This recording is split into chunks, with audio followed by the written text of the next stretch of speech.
if you are still an employee, there's typically something called a cashless exercise, which means upon a sale, you will get distributions as if you owned those shares, less whatever your exercise price is. So if you are there at the time that there's an exit, typically you will get the benefit of owning those shares and they'll just reduce it by whatever your purchase price would have had to be. You go into this hoping that you're going to have a great long-term career at this place. Maybe it doesn't pan out the way you want, and now you've taken certain compensation that you thought was going to be really valuable, and maybe that's not so much the case when you go to exit. From an employee or an advisor standpoint, there's a little bit more risk there. From a company standpoint, it's sort of making sure that it's like, hey, you're going to get the benefit of this if you're around when we go to sell this thing. Welcome, everyone, to a very important episode of the Startup CPG podcast. We're here talking about how to structure your company, what kind of entity, where should it be, how do you issue equity, what are the mechanics of a fundraise, and so much more. We are joined by Adam Marsh and Gabby McGonagall from Giannuzzi Lewendon. It's one of the best-known firms in our CPG world. They work with disruptive, high-growth consumer products companies through every stage of their business life cycle. So from inception all the way through to growth and then hopefully acquisition. All right, everyone, get out your legal pads and start taking notes, because here we go. Welcome, everybody. I'm here with the team from Giannuzzi Lewendon today, one of the absolute best-known legal firms in the space. They work with over 1,500 CPG clients. That's mainly going to be in food and beverage, personal care, beauty, pet, alcohol, all that stuff. They do 100 equity and debt financing deals per year and also help sell 10 to 15 companies a year, probably a lot of the ones that you hear about. So, first of all, do you guys mind maybe just introducing yourselves? Let us know who you are and what do you guys do? How do you help a lot of companies in the space? Sure thing. I'll start this, and thanks for having us, Daniel. It's a pleasure to be here. Listening to your podcast. So I'm Adam Marsh. I've been at the firm since 2013. It's actually my first job out of law school. And so, for better or worse, all I know is CPG. All I know is food and beverage, and all I know is representing founders and management team as they grow, scale, and exit companies. So, whether it's a convertible note financing that we'll talk about today, a large scale exit, building the assets of your company. That's what I've done my entire legal career, for better or for worse. But I wouldn't have it any other way. The founders we deal with are fantastic. The industry is exciting and energetic. So yeah, that's a little bit about me. I'm Gabby McGonagall, also followed along with Adam 3 years after and have been sort of tagging along ever since. Similarly, CPG is all I know. I was really interested in the firm from the beginning just because I didn't know that there was a law firm that would be working so closely with brands. That certainly is what drew me in, and working with the founders is what keeps me sticking around. So let me just ask you guys this, because I have a sister who is a lawyer. She went to a good law school and then she went to, one of like a kind of classic law firm and, put in her time. She eventually left and went to go, work for other companies. But I feel like for her friends that I knew, they were all kind of doing more standard law firm stuff. You guys seem to do the fun stuff, though. Like, do your friends from law school look at what you do and they're like, man, I wish we could kind of do that. We're stuck at these, like, SCAD, NARP, whatever, like, corporate, all that kind of stuff. What do they think? Yeah, I mean, we in my sort of post grad group, I'm referred to as the one doing happy law.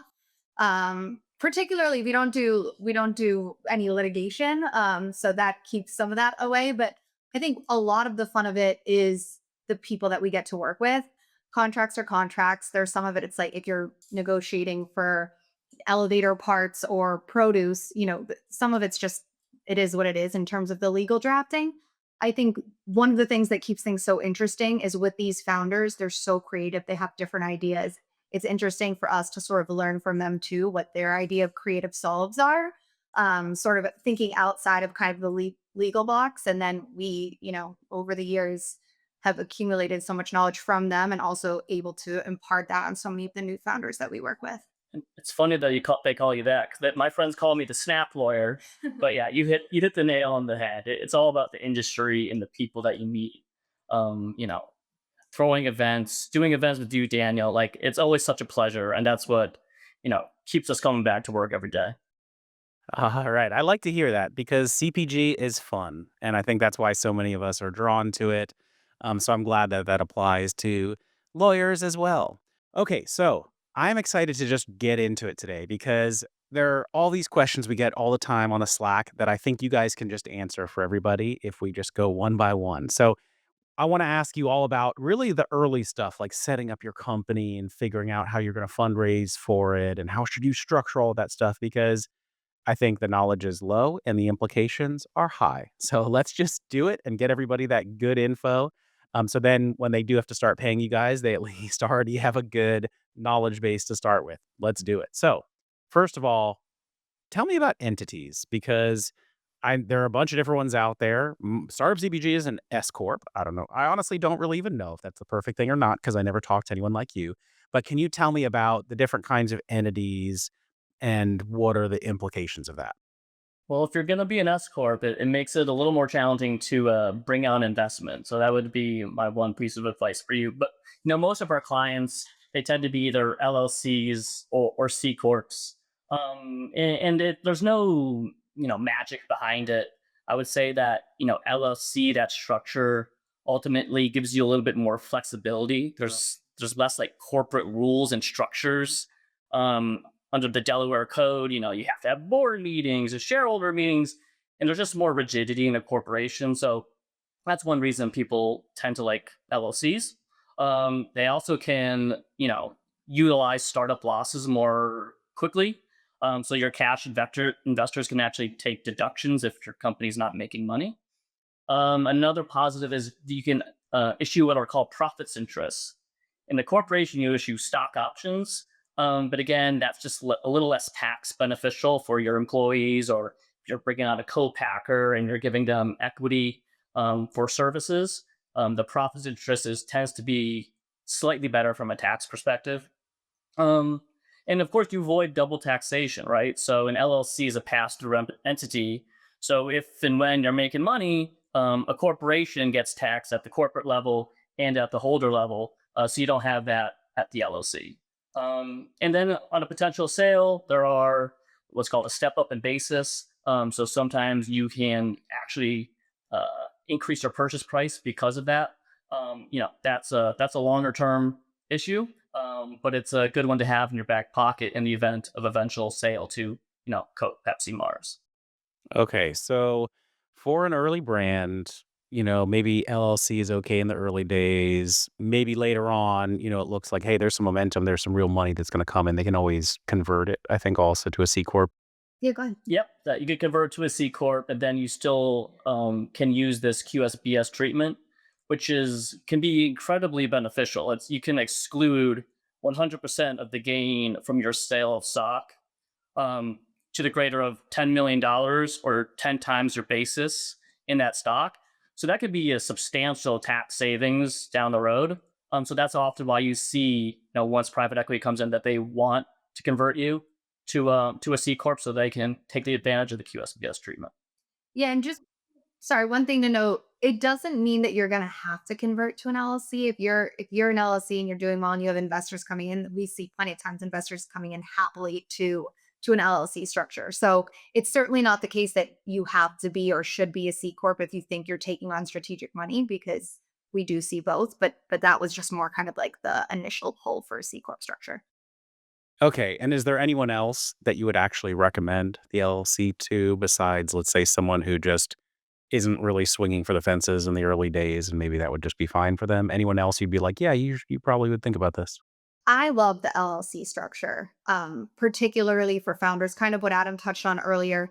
Lot more flexibility, lot more sort of, even things that you won't think of at a corp level, like written consents for a lot of different actions, big and small. You want to issue incentive equity to certain people, you want to expand pools. There are certain statutory requirements about getting certain shareholder approval. Those don't really exist in the LLC structure. You can contract for a lot more of that stuff. So I think the pass through is a big one because again, even most CPG, or maybe not most, but like particularly beverage, it takes them a long time to become profitable. Even really successful companies are still benefiting from being able to write off their losses in the pass-through structure. So I think there's still a lot of long-term benefits for an LLC, not only administratively and being able to just sort of have a little bit more flexibility in your governance, but even just long-term economic benefit. And what does that mean exactly, writing off a loss in a pass-through structure? So let's say I'm in an LLC, I have my beverage company, and year one, we lose $100,000. That means I think that I can, if let's say I'm the sole owner of the LLC, that I could take that entire 100K on my personal taxes then that way. And so if I'm paying myself something, basically that's all going to come off against my salary, stuff like that to reduce my overall personal tax rate. Is that right? I don't really know. So Well, there's a difference between your salary and potential like income tax that you owe on that and also other sort of like withholdings relating to that. This is more in connection with your equity stake. So when you're looking at being taxed on this asset that you have and this asset has value because you own a piece of a company, when you're looking at that value of the company and what your percentage means with respect to your take home value and your income in connection with that equity, that's where the deduction comes into play. So, but to your point, if you own 100% of the company, that tax, that that loss would be passed through to you, so you could write that off as part of your tax return.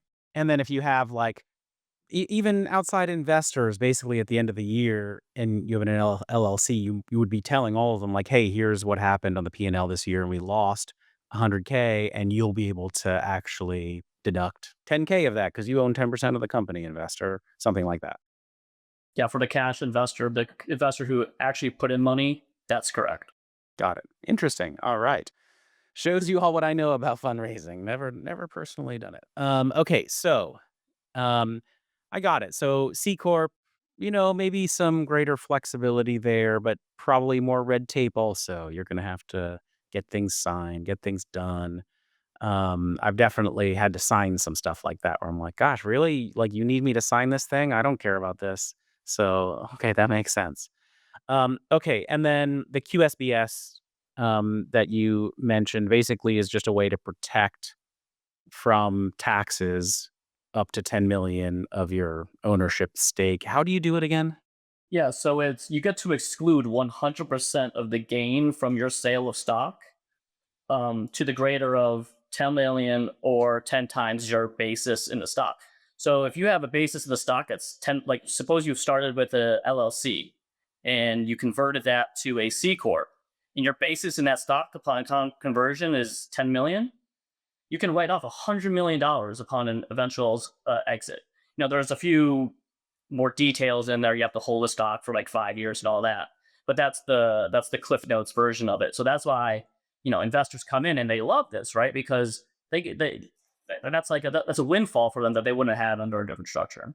But do you have to like do something to kick that off? Like file a form at the beginning, or it's just something you can do in retrospect? No, that you don't have to file anything. The one key note is that once a company has more than 50 million in assets, any stock that they issue after that is not going to be QSBS eligible. So early stage C Corp before it's like really hit its mark and doesn't have that high value, that's where all of those issuances are going to automatically have that QSBS treatment. Once you sort of cross that $50 million in asset threshold, the issuances aren't going to have that treatment. Okay, I gotcha. All right. So let's say now I know what kind of entity to form. Where should I form it? Because I think everyone who doesn't know this, like what we hear about Delaware, which is where Startup CPG is formed, but I don't know. There are some other companies that form in the state that they're in, or where they have some business. So, what do you typically tell companies?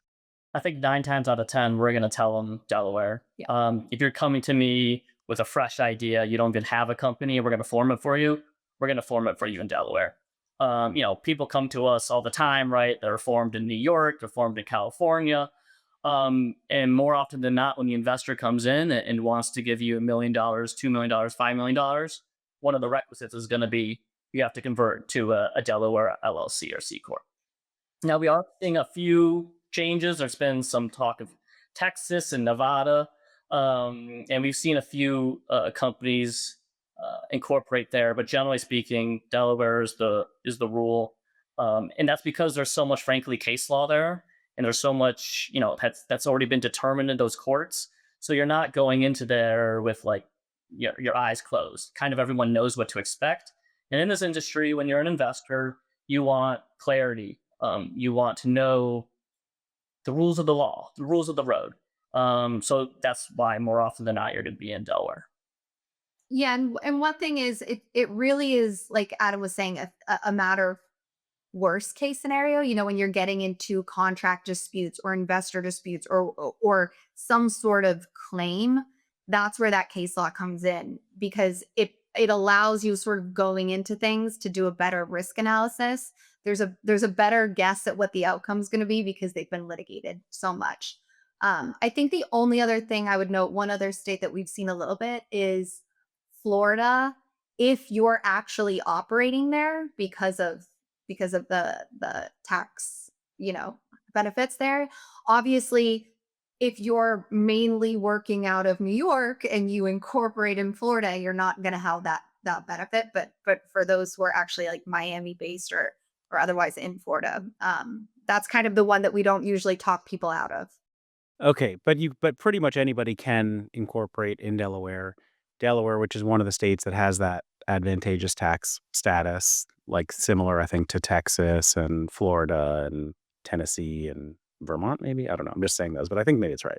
So, okay, but that makes sense. So Delaware just it's kind of what people do, and there's been so much litigated there that everybody kind of knows the rules of the road and they know what to expect if there's a problem. So they like to do business there because once you know everything, people kind of know how things will go, and maybe you don't even have to litigate as much because you can all look at what actually happened in the past and maybe not waste all that money. So, all right. So, one question that I really like to ask, like it wasn't until I did my first entrepreneurial thing, which did not go anywhere, that I realized how important it is to figure out equity, between co-founders early on. Like I think a lot of people go in and they're like, well, we'll just split it.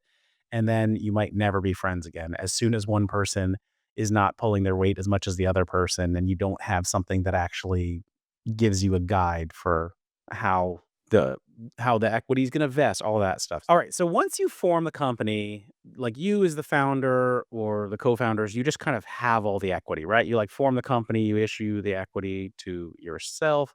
And then like what's going to happen over time as you grow this thing and other people come on board? Yeah, so let's just use Gabby and I as an example. Gabby and I start a cricket bar company, right? So, unless we have a different arrangement because I came in with a lot of IP or I plan to work 7 days a week and she's only going to work 2 days a week. But for simplicity's sake, let's just say, we're going to split it 50-50. But then the key is, right, to have a document, whether it's an operating agreement, a shareholder agreement, some sort of agreement that's going to kind of govern our relationship, right? So it's the two of us. Do all decisions have to be made by unanimous approval? Do we want to have a third outside independent director and it can be made by a 2-3 vote? So these are the things you kind of want to consider. And, most people at an early stage, they say, we're going to be best friends forever, right? We're going to be a lockstep. We're going to make all decisions together. And frankly, that often works for a long time. But as the company continues to grow and expand, you bring in outside advisors, you bring in investors, the structure of the company will change. You also want to incentivize yourself and employees, right? So we kind of talked about earlier, you have like a stock option plan or an incentive unit plan whereby you can issue equity to your head of sales, your head of operations, right? Or maybe an investor comes in and says, Adam, you're getting too diluted. I want to issue you some stock options and that'll vest over, call it 4 years so that I'm still incentivized to work. And maybe at that point, Gabby stepped away, or maybe she's doing way more than I do and she should get even more equity or less equity. And that's kind of just the evolution of how these businesses grow and run. So that's pretty interesting. I never really thought about that also as, I mean, I guess it's an ownership question. Like, yeah, if somebody goes into this with a co-founder and people invest in the business, and then there's just something that they really do not agree on. Without this kind of a document, like how do you actually even resolve that? Like they just think A, the other person thinks B, neither one of them compromise.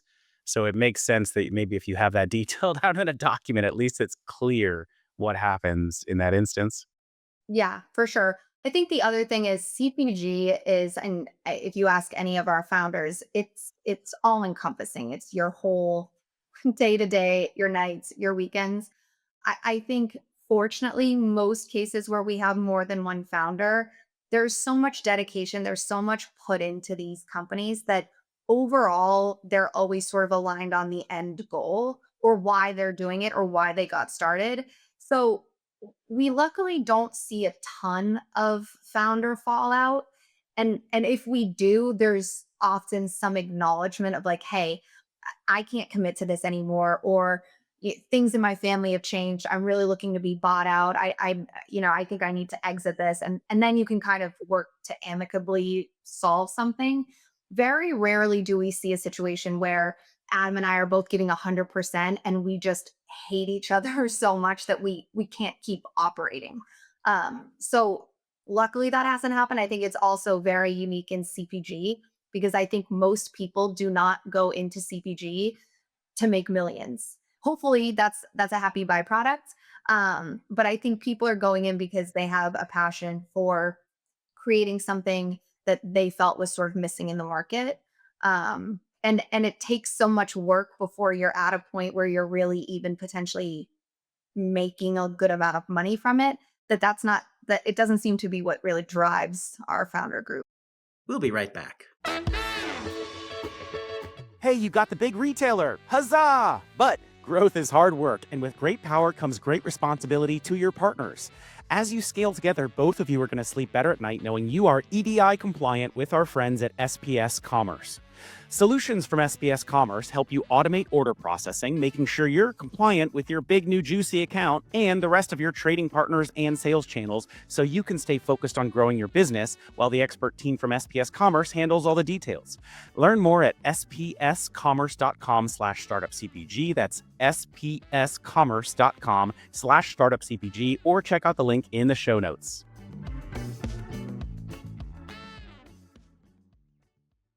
I gotcha. Okay. So that makes sense. I hope everybody does make millions, but it is a tough business. And I see what you're saying about like, yeah, it's not so often that everyone's just putting in 100% and then can't agree on stuff. It's more like, Facebook movie, Eduardo left the business. They're like, come on, bro, you're not here committed. We want you out. Okay, I got it. So now what happens as you start bringing people on, right? A lot of businesses want to be able to offer equity, maybe to employees coming on, have that as part of their compensation. How does that act? And like for employees and also maybe some advisors as well. How does that actually work? Yeah. So to your point, a lot of these emerging brands don't have lots of money to pay employees, right? So part of the incentive structure is, hey, you're going to grind, but we're also going to issue equity in the company so that you can achieve some of the upside if and when we sell, right? So again, two structures. There's incentive units for an LLC, for stock options, for a C Corp. But yeah, the management of the committee effectively will, issue, me 1% of the company. The CEO maybe gets 5% of the company. And again, but their payment, their salary might not be as large as they might have if they worked for a larger corporation like a Coke or a Pepsi. So that's how you get these guys to grind day in and day out, to pound the pavement, to go in all those bodegas in New York to sell the product. So the way this is done, it's pretty simple. Whether it's a board or a management committee, they can just vote, right? You just you'll sign a consent and you vote and say, hey, Gabby, she should get 2% of the company. And then typically there's a vesting structure, right? So in our industry, it's usually over 4 years. It can be monthly, it can be quarterly, it can be yearly. And then when you want to incentivize, as we talked about earlier, like maybe a manufacturer, you want to get a lower price for your goods. So instead of paying what they would expect, you're going to pay half that, and they're going to get half their compensation in equity. So you see that kind of structure all the time. And in those scenarios, right, if you're onboarding a manufacturer or a distributor, you just have to be sure that the terms of those contracts, right, allow you to get out of those agreements and for that equity to stop vesting. So what the worst case scenario would be is become unhappy with their manufacturer. You leave them after 2 years, but their equity continues to vest for 4 years, even though you're not using them. So, you'll have to get alignment between the grant agreement and, in this case, the manufacturing contract. But again, that's a great way for smaller companies to reduce costs. I think the other plus to that is not only are you giving employees or advisors a potential upside in the business, but like Adam was talking about, the vesting can be very tailored.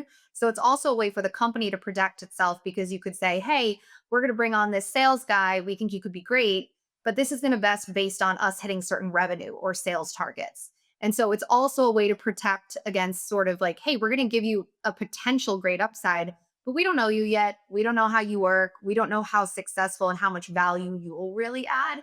So it can be used as a tool not only to incentivize good work, but also to protect the company if they're not really getting what they need to out of that relationship. Okay, I hadn't really thought about that. I mean, I'm familiar with vesting that might have like a cliff, hey, this doesn't even start until you've been here for a year. But that's actually new to me, just to hearing that you can do it based off hitting certain thresholds and targets and their personal, sales commission or, the company targets, stuff like that. So once upon a time, I joined a company and I was issued shares at a $6 valuation. And what I learned that meant is here are the shares, they're going to vest over time. So you're going to get, thousands or tens of thousands of shares every year. And then these are actually options. And so if you ever want to exercise these options, it means then you pay us $6 per share and then you can sell them, I think, sometime later and whatever you can get for them, right? And so it actually made it kind of hard to leave the company because you would have to give out the money. So let's say you had 20,000 shares, that's 20,000 times $6, so $120,000 you'd have to pay to take those shares without really even knowing if you could sell them yet or if they'd be worth more than that because the company actually had a very high valuation when most people joined. And so it wasn't clear like, hey, it could go to the moon or not. I don't know. So, and that's just a lot of money to put out, if you're not a very rich person.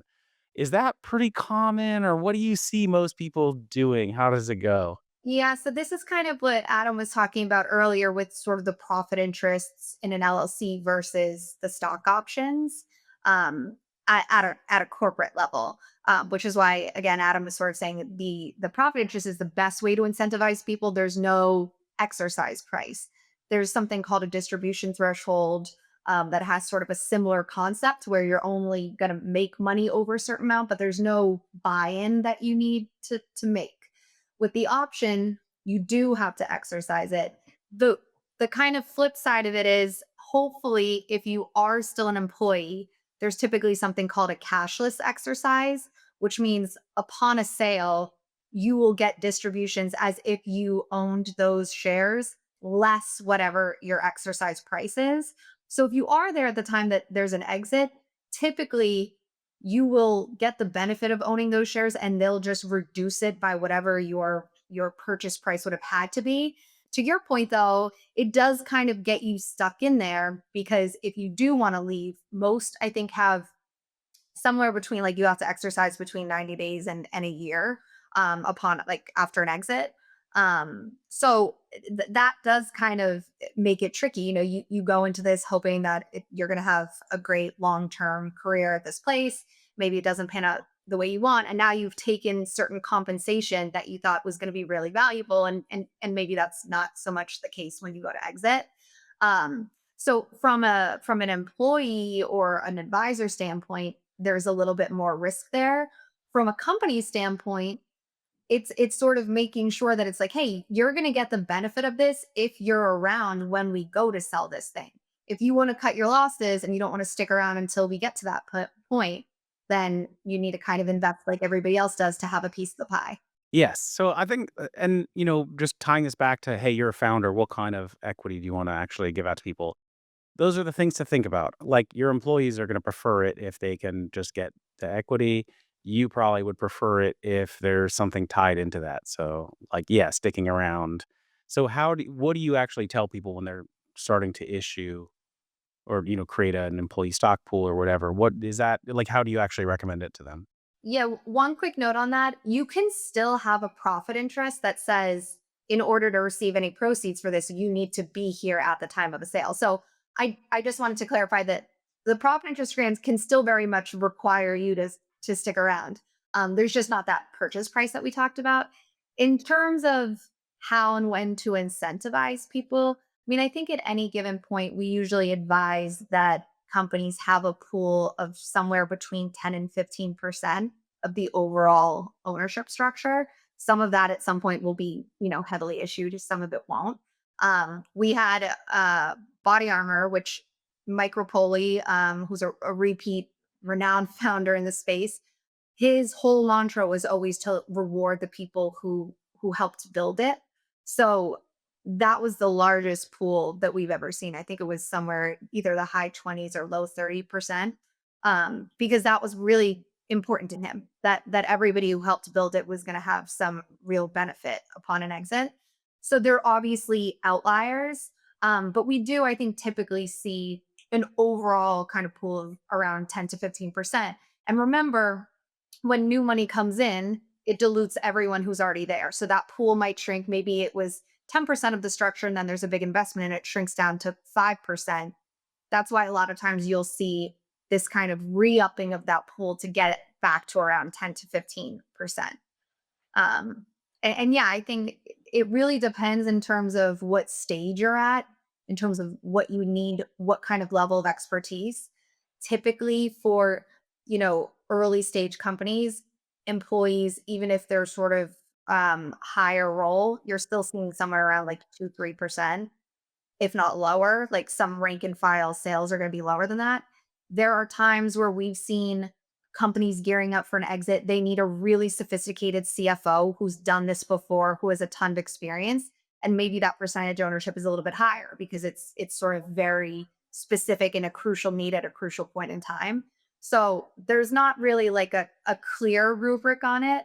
I think whenever clients are sort of debating how and when to issue, we like to have a larger kind of conversation with them about what stage they're at, what need they're really filling, and who this new potential grantee is, and how they're going to help drive that success.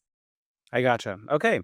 Very helpful. So I want to get into actual fundraising a little bit. So, when you're like, it's hard to fundraise, we know that, but in theory, that's something a lot of people want to do. And can you just tell me a little bit about like how do you get started doing that? Okay, I know I want to raise money. Like, what do I actually need to do at this point to make that possible? Given that I've already formed my entity and the way you guys have suggested. Yeah, what's next? Start early. I think you should start earlier than you think you need to. No, just given the environment we're in now, it's a challenging time.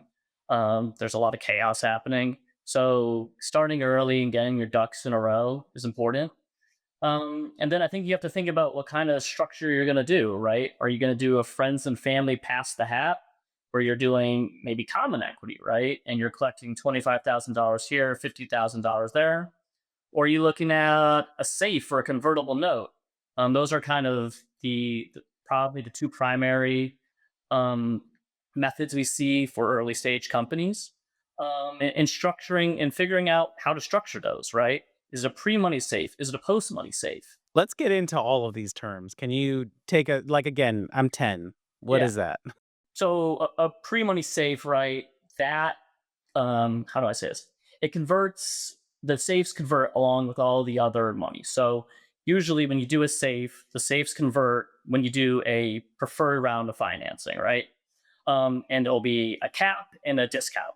So the cap could be, call it $10 million.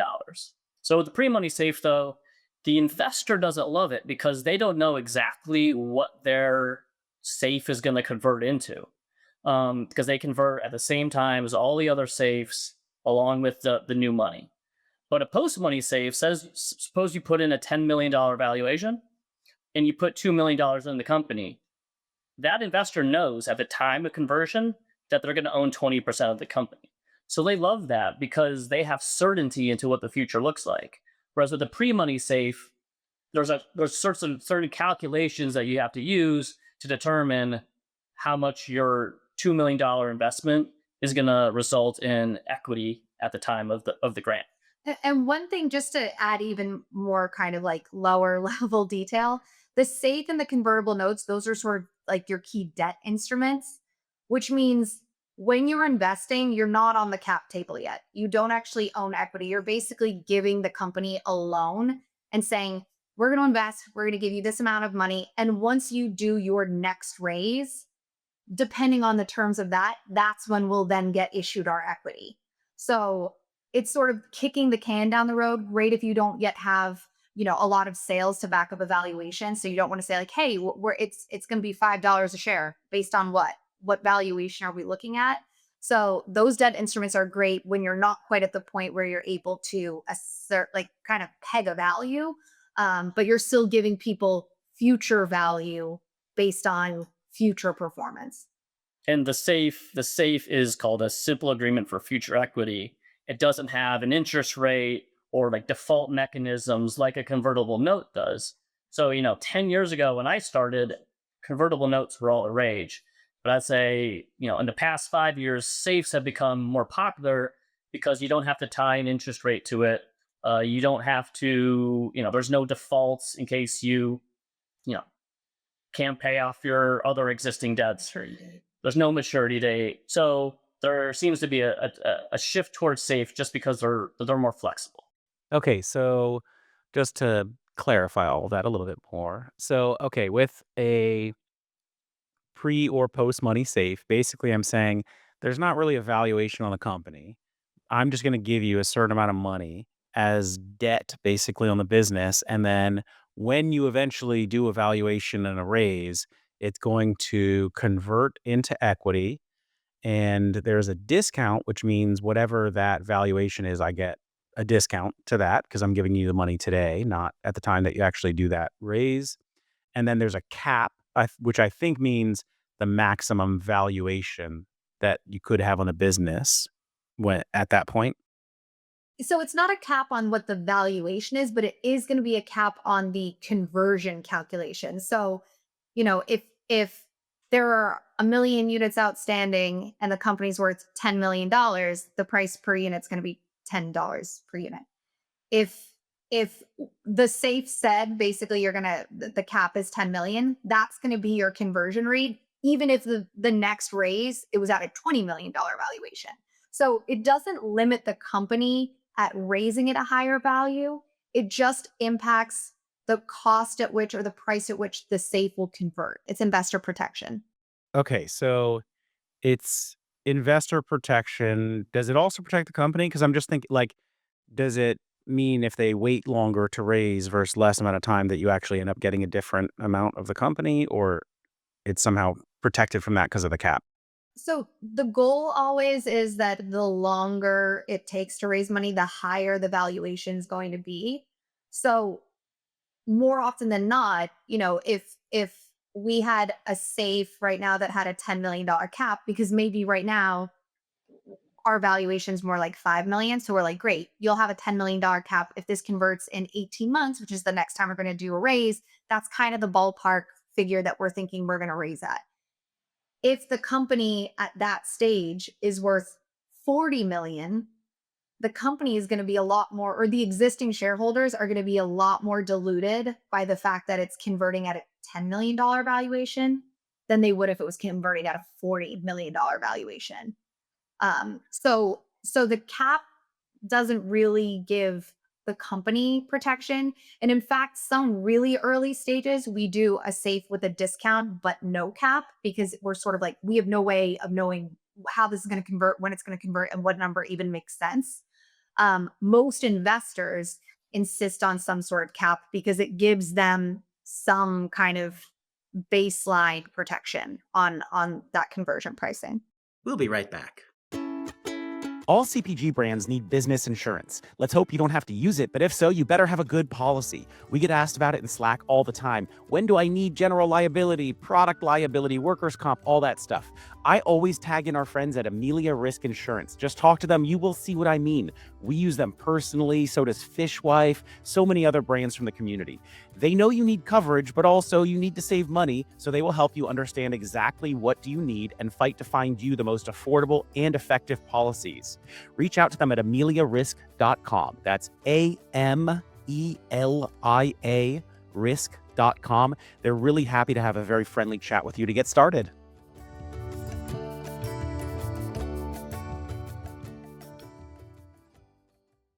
Okay, I gotcha. And then tell me again, safe versus convertible note.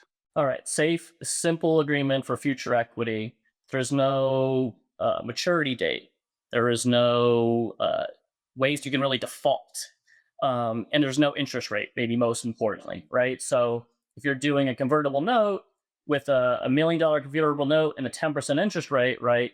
That interest rate gets included in each note holder's calculation of what they should get when they convert their equity into equity. So does that mean as like a company, probably I want them to be on a safe, not a convertible note, because a convertible note, they're going to start increasing the ownership that they have, like, as I wait to. Not only that, but the maturity date is actually a big one because most have probably a maturity date of 2 years, convertible notes. And what convertible notes usually say is you'll convert upon a company sale of qualified financing, which usually has some sort of threshold. You have to raise 5 million at least to convert this. Or if you haven't done either of those things, you either have to convert us at a price that's sort of negotiated, or you have to repay us. So the last thing you want is, you take on $3 million in convertible notes. You hope in the next 2 years to be able to do a fundraise. You're not able to get the funds to actually convert these. Then you have a bunch of note holders 2 years later who are looking for their money back, and you don't have the money to pay that. The safe totally avoids that because they don't have this sort of drop dead date of when this thing has to move. So a safe could be outstanding for as long as it takes until the company makes some sort of major corporate transaction. Okay, I gotcha. And so crowdfunding is something that a lot of people are looking at right now, I think, because it's so hard to get that nice VC money. So how does that impact your, or h- what is the, let me ask that differently. So, okay, let me clap again. All right. So I also want to ask you about crowdfunding. It's something that a lot of founders are looking at now. What's the story there? What are the implications for the structure and all the other equity and everything? Yeah, I mean, crowdfunding's been around for a while. Like Circle Up was doing it years and years ago, and we see all different platforms. The issue with crowdfunding is kind of twofold. One, it means you have a ton of people on your cap table, right? So, if you're accepting, $5,000 from me and 20 other people, that just makes your life difficult because you have 20 people on your cap table, and that number could be 100 people on your cap table. So that's just like a corporate governance pain. And then second, you just have to really review those documents carefully. There's a lot of hazards in there. There's a lot, there's some ways you can protect about having 100 people on your cap table. You can put in like a voting proxy saying the CEO can vote their shares, but without like really drilling down on those documents and making sure that they comply with applicable law, and just like good corporate governance, it can be problematic. But at the same time, like we get it. Like it's a tough time to raise money right now, and sometimes you have no other option. So no shame in the crowdfunding. You just have to go into it with your eyes wide open. Yeah, I think one other point there is just it does have a certain signal to other investors. Um, I think if it's really, really early stage and it's like kind of your initial starting point, then it's sort of like, hey, we didn't want to negotiate terms with a large strategic and give away a bunch of rights. So we did sort of a minimum crowdfunding effort, you know, 1 year in.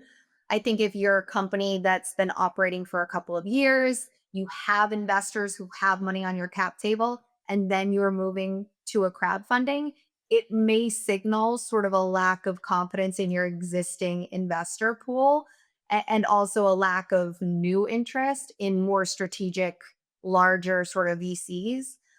So something to also just keep in mind, you know, what the messaging is, not only for the investors who have been on board, but also people who may be looking to acquire or come on later.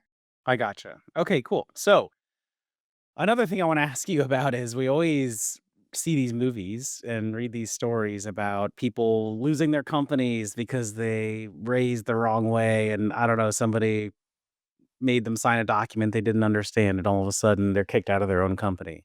So let's say what we're trying to do here is make sure the founder understands all this stuff and can protect themselves. How should they structure these like term sheets and their fundraising and, what are the rights that investors are going to want to have?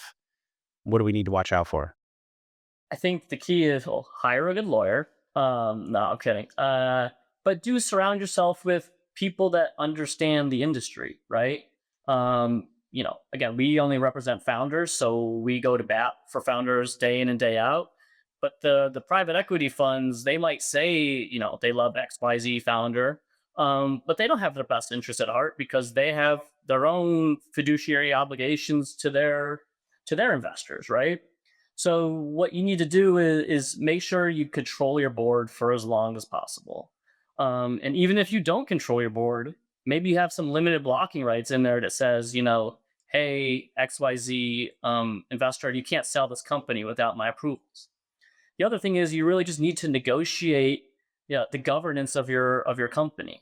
We talk about these MVCA forms. They have a list of blocking rights, and a blocking right are kind of negative controls over what the founders and management can do for the company. So if you give away a bunch of blocking rights in your first investment, you're kind of going to be stuck because the next investor is going to want those same blocking rights and more. And then, these companies are all entrepreneurial. Like you want to move fast, right? You have to make decisions quickly. But if you have to call a board meeting for every decision that you have to make, you're going to be hamstrung, and it's going to be hard for you to move fast and be nimble and agile and make decisions quickly that will drastically impact your company. So the key is to be cognizant of what the investors will want and what you need to properly run a company in the way that you know and see fit. So I think for a lot of founders, it's like hard to really focus on a lot of these issues because you're like, oh, that's late company stuff. Like, I hope I have that kind of a problem because it means I'm big enough where people want to take my company from me. But it sounds like at the early stage, like you really do need to know about this stuff so that you are cognizant of it to make the right choices and structures because the course really does you're going to be on the same course. If you make one bad decision, it's just going to compound into all the rest of them. Does that sound right? Or do you see a lot of these fights happen even at the early stages? No, I think one thing that we always kind of caution our clients, again, if you can do those friends and family pass the hat common rounds early. Those people are not asking for those rights. Doing the safe for the convertible note, again, kind of kicking the can down the road of when you're getting those strategic partners in who are going to look for those controls. I think the other two big points are one, kind of like Adam's saying, these founders want to move so quickly. We get that. And they think, let's get through the term sheet stage and then we'll deal with it later. It's the biggest miss we see. Not negotiating these points and really figuring out where you stand with these investors at the term sheet stage not only is crucial in terms of like setting the stage for your go forward relationship, but it takes way more time and costs way more money to argue those things, make revisions, pass back and forth drafts at the long form stage. And so I think there are a lot of founders who don't want to rock the boat at the term sheet stage. They need capital. They don't want to seem difficult. They don't want to seem like they're doubting these partners. That's really not what it's about. It's about making sure that they're protected. It's also why we often are like, well, just let us be the bad guys. We'll go in and negotiate it and we'll say all the things that you don't want to say. Sometimes it's hard when you're worried about preserving the long term relationship to like really fight for certain points that are important. And like Adam said, at the beginning, it's a love story. They're this like angel PE company that comes in, they love your product, they love your vision, they love what you're doing. Of course, they want you at the helm, and of course, they agree with the way you're doing things. That's why they're so excited about this. It's when things aren't going well that you see those negative controls implicated.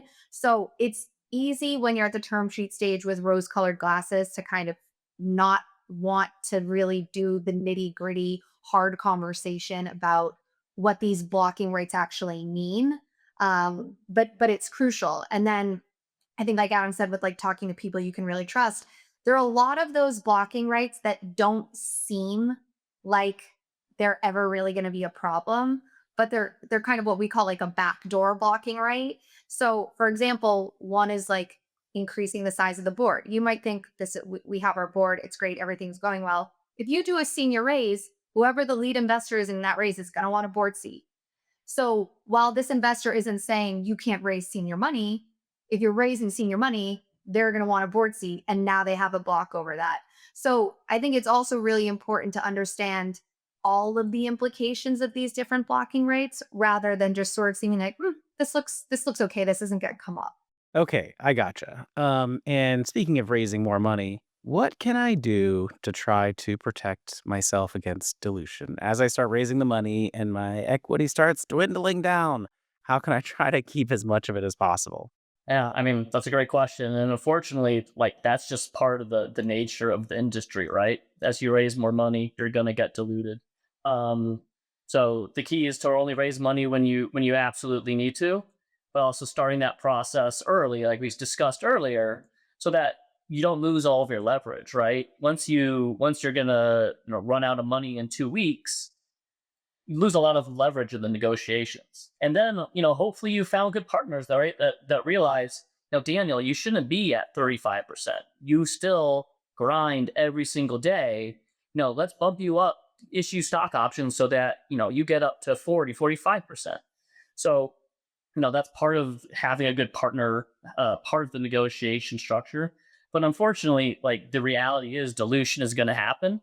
The key is to try to prolong or to withstand that for as long as possible. Who are these mythical, amazing investors that just try to give you more money? I want a list of all these people They do, to. yeah, they do exist. It's it usually doesn't happen for a founder who's been working for 4 years. It's the guy who's been doing it for 8 9 years, who's really suffered dilution, but who is integral to the company, and this is their baby. And you hope you find partners that want to reward that hard work. I think the other thing is being really particular when you're issuing incentive equity early on, whether it's profit interest grants or whether it's stock options. It's really easy when you're early stage and you're like, I don't really have a lot of money. What's 1%? What's 0.5%? What's 2%? Those things really do add up over time.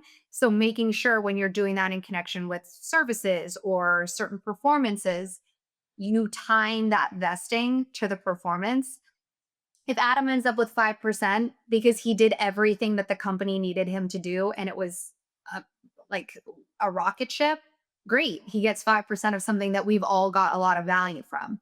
If he gets a grant for 5% and he hasn't driven any value, that 5% dilution that the rest of the shareholders feel hurts a lot more. So I think also being really conscientious about how and when you're issuing equity outside of an investment and kind of the parameters around that and how to make sure that people aren't holding an ownership stake who haven't really earned that ownership stake. All right, that makes sense.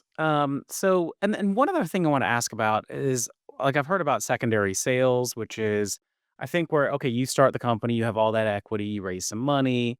Maybe at some point you don't have to just be a starving founder, right? Like you are building this thing that people think is going to be successful. You don't have to wait to eventually sell it someday. You can actually sell some of your shares and get some money so you can pay off your student loans or get a house or, just like live a little bit better. Maybe you have kids, they need to go to school, like all that kind of stuff. How does that really work? And does it always seem appropriate when that happens, or do people push back on it? I mean, you talk about myths. It doesn't happen as often. I think it's like one of the bigger hype dreams. Um, Adam, I think you probably are. Yeah, I mean, you see it, right? But again, it's those founders that have been doing it for 7, 8, 9, 10 years. And to your point, it's often proposed by an investor, right? Or the company's doing so well that the company doesn't really need money, but you have an outside investor wanting to come in, be along for the ride, and in doing so, they can provide liquidity to the founders. But again, that's more on that's a well-developed company that's EBITDA positive, driving revenue. Those are the types of scenarios where that happens. No, I wouldn't expect to see that in year 2 or 3, 4, 5, and I don't think a founder. I would recommend against a founder really asking for it in those early stages. Yeah, I think the place we see it the most is when you have a strategic who loves the product and they say like, "Hey, we want a 15% stake." And the company's like, "We don't need any money. We're doing great." And they want to come in for a 15% stake and maybe also then negotiate a right of first refusal on a sale or something like that. So it's really more in scenarios where it's like kind of a unicorn, than anything you should be banking on. Like, oh, I'll put in 4 or 5 years and then maybe I'll be able to sell some of this off to an investor. That doesn't typically happen. All right. I don't know if you can hear that, but that's the sound of you guys crushing a lot of people's dreams right there. A lot of people who thought they could cash out at least some in like year 2, 3. So, all right, that's good for everyone to know. So, all right. Last question I think we could end on is we are living in the age of AI and people being scrappy. And what can we all get done on our own using our ChatGPT friend? And where are we really going to benefit from having people like you guys who have worked with so many clients and obviously have just seen all the stuff play out? What do you think? Yeah, I think AI has it has its purposes and its role. Nothing can substitute experience, right? Nothing can substitute negotiating those blocking rights on a term sheet against the private equity team that you've dealt with 10 times before, or like maybe a distribution agreement, right? Like I don't know if ChatGPT knows what the proper multiple on a termination of that agreement for causes. Um, so I get it. Companies in this industry were lean and mean, and they don't have a bunch of money to spend on attorneys. But the key is to find those areas where you might have a blind spot, right? Whether it's fundraising, whether it's building up a distribution network, and leaning on whether it's a lawyer or advisors for those things.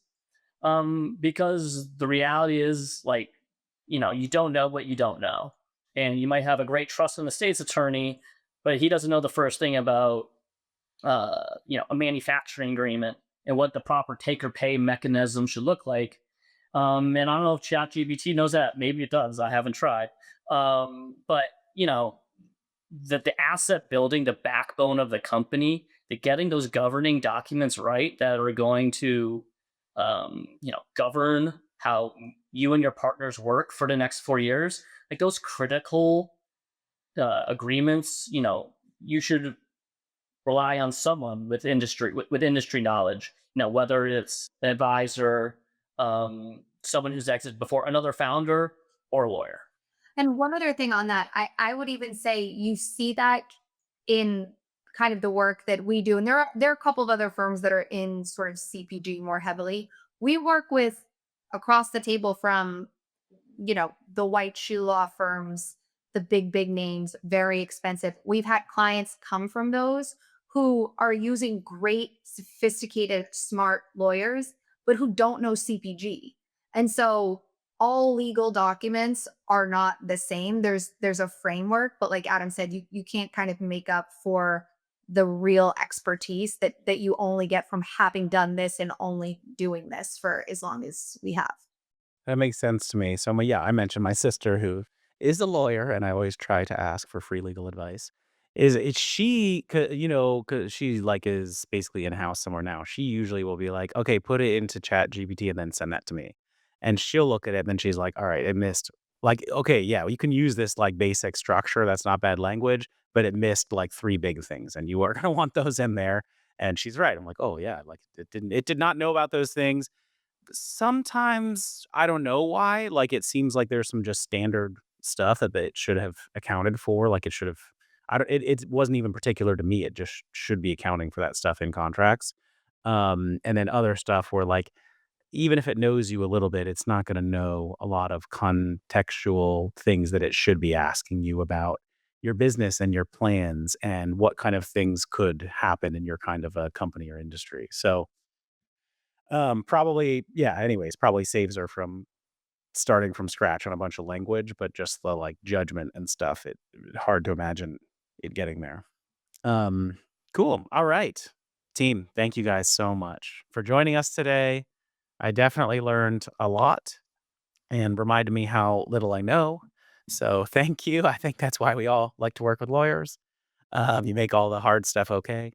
And so thank you both very much. And Adam, I will see you at the gym since we both go to the same gym here, Equinox Greenwich, shout out. So I'll see you bright and early. Maybe you'll catch a sighting of the celebrity I've been seeing there a bunch lately, which is Bob Odenkirk, better known as Saul, Better Call Saul. And fun fact, he can do way more pull-ups than I can do. He's in there just ripping pull-ups. He's here in New York. He's doing Glengarry Glen Ross.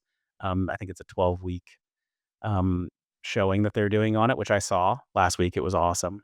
But he's doing good work in there, and he wears sunglasses also that like will make him look kind of like a weirdo. Everyone's like, "What's up with that dude?" They're like, no, that's a big time dude in here. All right. So we can both harass him next time and try to get a selfie with him. All right. Thank you guys. Really appreciate your time. All right, everybody. Thank you so much for listening to our podcast. If you loved it, I would so appreciate it if you could leave us a review. You could do it right now. If you're an Apple Podcast, you can scroll to the bottom of our Startup CPG podcast page and click on Write a Review. Leave your company name in there. I will try to read it out. If you're in Spotify, you can click on About and then the star rating icon. If you are a service provider that would like to appear on the Startup CPG podcast, you can email us at partnerships@startupcpg.com. Lastly, if you found yourself grooving along to the music, it is my band. You can visit our website and listen to more. It is superfantastics.com. Thank you, everybody. See you next time.